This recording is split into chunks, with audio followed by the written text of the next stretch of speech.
Welcome back to the Test a Medal in Squamish. I'm your Sea to Sky host, Nicole Fitzgerald. The excitement is building. The Test a Medal is just getting ready to start. Excitement is at the heart of our next story as well. These kids are so excited you'd swear they're going to a Justin Bieber concert, but instead they're going on a field trip, a science one. Let's see what has them so enthralled.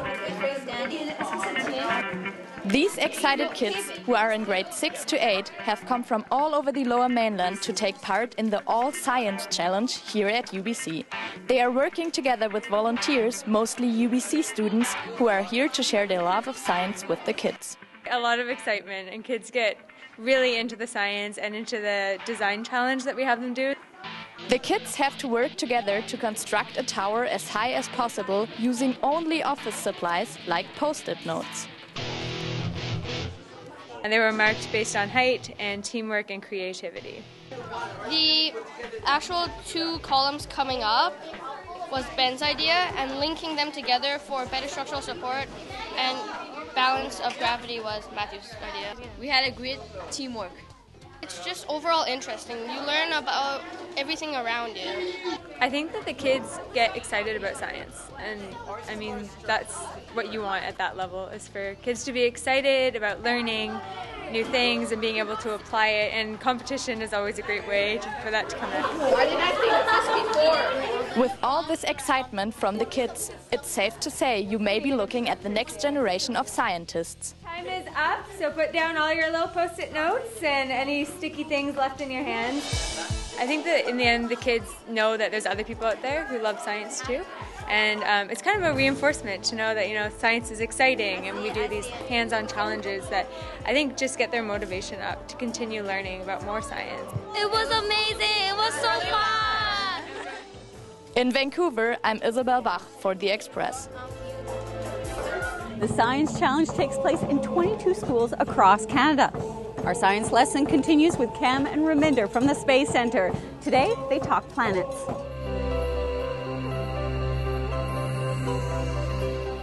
Hey, welcome to the H.R. McLelland Space Center for the Express. I'm Cam Cronin. I'm excited to be talking about a really cheap way of space travel. It's called the Transit of Venus. And from the name, I'm making a little bit of a jump here, but it's using public transportation to get to the planet Venus. Which, Cam? Yeah.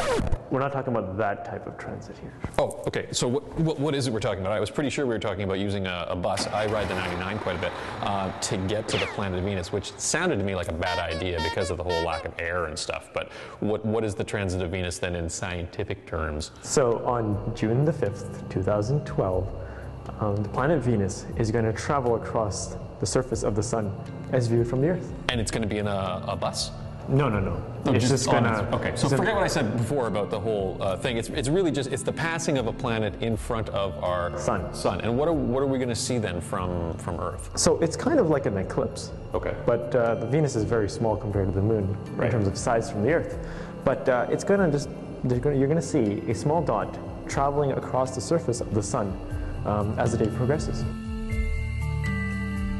Of course, when you're staring at the sun, you will go blind. So I'm assuming there's some sort of precaution that we have to take before we actually lock our eyes on the sun. You can use special solar glasses like these. All right. Or you could use a properly filtered telescope. Which is what we're going to be using on June the 5th, right? Weather permitting, we're going to be looking at the transit of Venus. And this is a fairly rare occurrence, right? Like if we don't catch this one, when is the next one coming? 2117. Wow, I will be 82 then. So if we don't catch it now, it is a bit of a time before we'll see it again. In terms of rare events, this is probably one of the most rare astronomical events that we can predict. How many times has this happened in the past, like recorded history, as far as humans are concerned? So as far as humans are concerned, we've only observed such events 6 times since the 1600s. So this is going to be lucky number 7. Yes. Excellent. So it is a pretty rare event. Thanks very much. For the Express here at the H.R. McLelland Space Center, I'm Cam Cronin. I'm Raminder Samra. And you can still bring your bus pass, but it's not going to help you with the transit of Venus.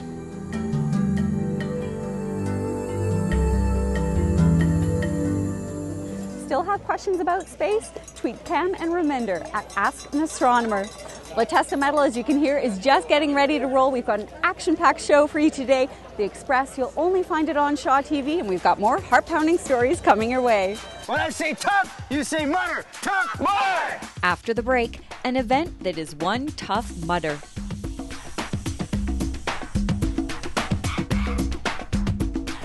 Nicole Fitzgerald's clothing provided by Peak Performance. Ski gear provided by Nordica. Hairstyling by The Loft Salon. Makeup by Beauty Mark. Parking provided by the Fire Rock Lounge. Lungo filaccio, triste sartaccio, fila fila ma che vuoi fila, senza punta l'ago non può andare. Troppo filo te l'ha fatto far ed ora non puoi più filare. Hai filato giorno e notte con giacchette, pantaloni, sottovesti e gonnelloni pure a sé.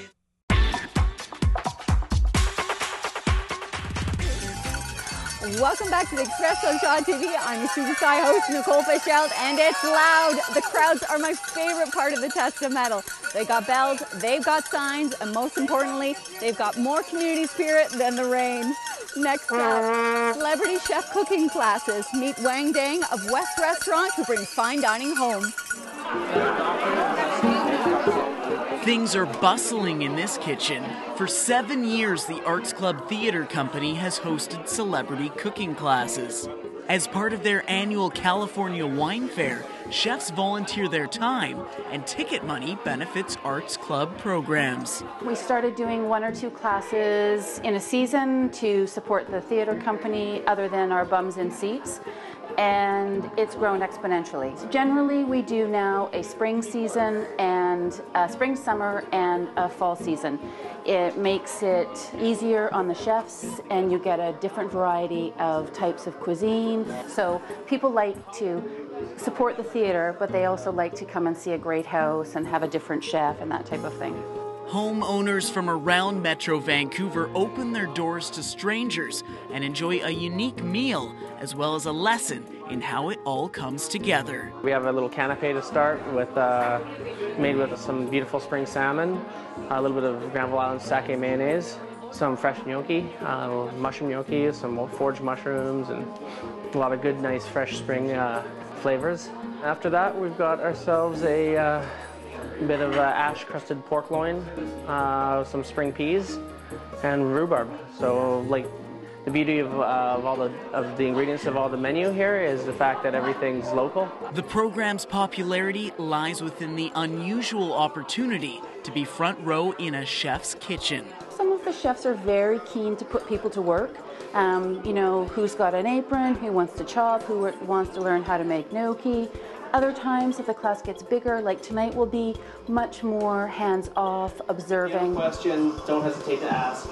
There's so much of it that what we do as cooks and chefs, it just comes naturally and instinctively, and we just sort of make it happen. This summer's classes have almost sold out, but other dates may be added, and the fall program is already being planned.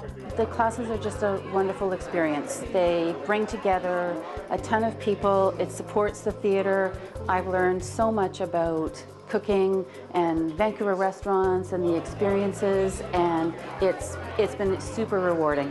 Hopefully you're able to give them an extra tip, a trick or something that they may not know that they'll be able to take home with them and apply in their own kitchens.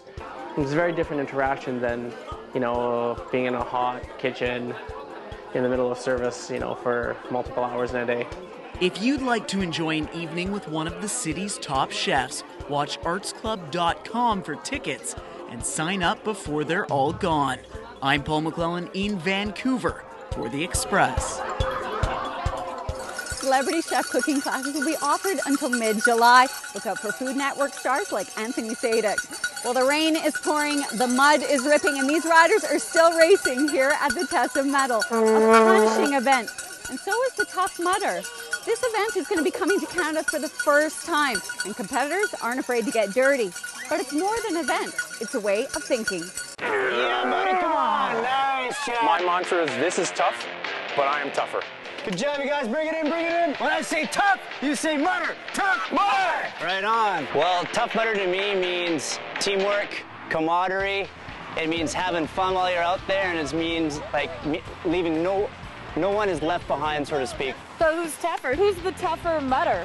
I don't know. June 23rd, 11 o'clock, we'll both find out. We'll have to see. Tough Mudder is an international adventure challenge designed by the British Special Forces. Chad Benson and Gerard Recchio are both training and trainers for Tough Mudder's first Canadian event.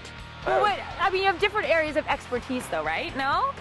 Well, yes and no, but... he plays video games, I work out. I'm all about fun. I'm all about fun. I'm all about intensity, brother. 1, 2, 3, I try to bring the Tough Mudder atmosphere into my training sessions where everyone's working towards a common goal.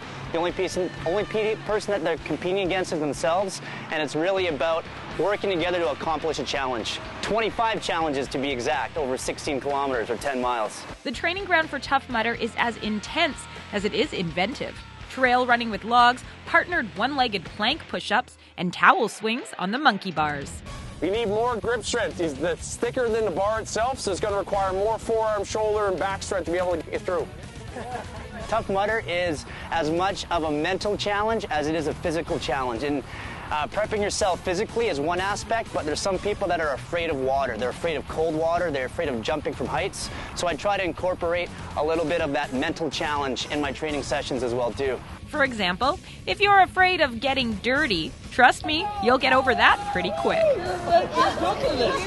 This is tough! But I'm tougher! Come on! For these fitness pros, it's not just about high-fiving and rolling around in the mud. There's also a science to training for adventure challenges.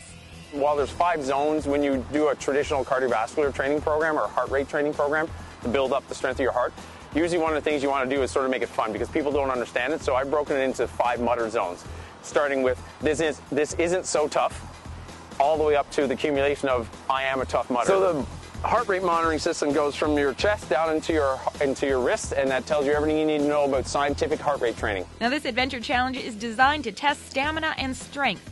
Even with fitness expertise and experience, Chad can attest to Tough Mudder making him work.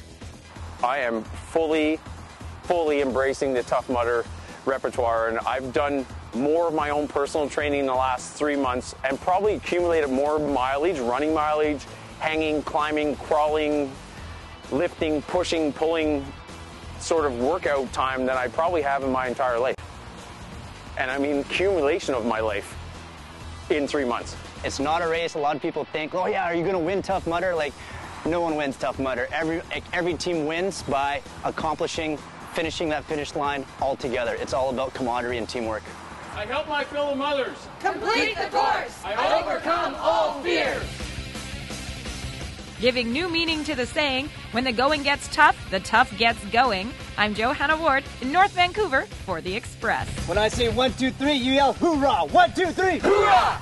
Tough Mudder takes place June 23rd and 24th at Whistler Olympic Park. Spectator tickets are now available online. The website to visit is toughmudder.com. So much to do, so little time. The FYI rolls out a couple more events. Radar's Quality Assured Collisions FYI is presented by Radar's Quality Assured Collision, an ICBC Valet accredited repair facility. Whistler Village turns into a roving arts gallery for Art Walk. Businesses become makeshift art galleries showcasing local art for the summer. Don't miss out on the kickoff party with live art, music, and entertainment July 5th. Celebrate National Aboriginal Day. The Squamish Lil'wat Cultural Centre hosts a special day of children's crafts, artisan markets, live music, and outdoor barbecue. The Test of Metal is only one of a 4-part mountain bike race series. Next up is the Gear Jammer, featuring 45 kilometers of classic single track. Radar's Quality Assured Collisions FYI was presented by Radar's Quality Assured Collision. The Testimonial Race Series wraps up on August 18th with just another bike race. And if these crowds and competitors don't get you excited about the mountain biking season, I don't know what will. It's been another incredible year with Testa Metal. A huge thank you to Mountain FM for letting us hitch a ride. From all of us on The Express, thanks for watching. We'll leave you with a few more scenes from the Testa Metal.